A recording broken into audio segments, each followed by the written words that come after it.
मुझे करोड़ों की आस्था का केंद्र भारत की राष्ट्रीय नदी गंगा पर डॉक्यूमेंट्री बनाने के लिए चुना गया। लक्ष्य सिर्फ गंगा पर डॉक्यूमेंट्री बनाना नहीं था, बल्कि कोशिश गंगा की दशा और दिशा को समझने की थी। हमारी सोच सृष्टि के उस आश्चर्य को महसूस करने की थी जिसे हम देवी स्वरूपा जगत जननी कहकर पूजते हैं और अपनी राष्ट्रीय धरोहर मानते हैं। कहते हैं मैं तो अकेला ही चला था जानिबे मंजिल, मगर लोग मिलते गए और कारवां बनता गया। नक्षत्र चैनल के कारवें को भी साथ मिला आईटीबीपी हिमवीरों का, जो अपनी 50वीं वर्षगांठ मना रही थी।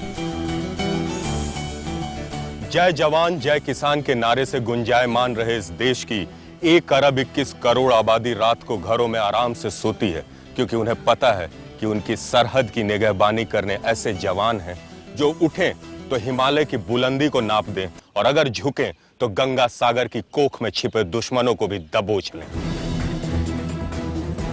हम सबके लिए आज बड़े गर्व की बात है कि आईटीबीपी राफ्टिंग अभियान दल गंगा में गोमुख से गंगा सागर तक राफ्टिंग कर बल के साहसिक गतिविधियों के स्वर्णिम इतिहास में एक नया पन्ना जोड़ने जा रहा है। ये एक्सपीडिशन अन्य एक्सपीडिशन से किस तरीके से अलग है कि हर 50 किलोमीटर में हम गंगा का सैंपल कलेक्ट करेंगे और इसका अलावा जो भी शहर उससे शहर को एंटर करने से पहले और शहर जब हम क्रॉस कर जाएंगे वहाँ का भी हम सैंपल लेंगे और इसको हम एग्जामिन करके एक रिपोर्ट गवर्नमेंट को सबमिट करेंगे और उसमें ये एक तथ्य आ जाएगा कि कौन सा शहर कितना गंगा को प्रदूषण करने में उनका क्या मतलब योगदान है, उसको हम उजागर करेंगे। यहाँ पर सैंपल लिया गया है इस तरीके से बॉटल्स में, छोटे बॉटल्स में। इस तरीके का एक बैच हर उस स्पॉट से लिया जाएगा और हर उस स्पॉट पे लगाया जाएगा जिस स्पॉट से माँ गंगा धरती को तारते हुए बढ़ती जाएंगी।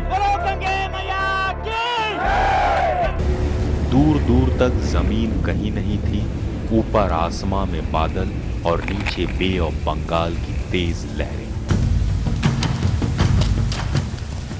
तभी किसी बुरे सपने की तरह अब तक इस एक्सपीडिशन की सबसे खतरनाक दुर्घटना हमारे साथ हुई। तेज लहरों के थपेड़ों ने हमारी राफ्ट को उलट दिया।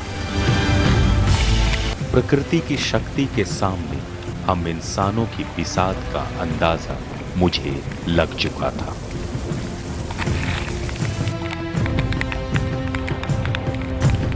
बहरहाल एकजुट होकर हम फिर से आगे बढ़ने की राह पर थे और कुछ दूर, बस कुछ दूर, आपस में यही कहकर एक दूसरे का मनोबल बढ़ाते हुए आखिरकार हम पहुंच ही गए गंगा सागर।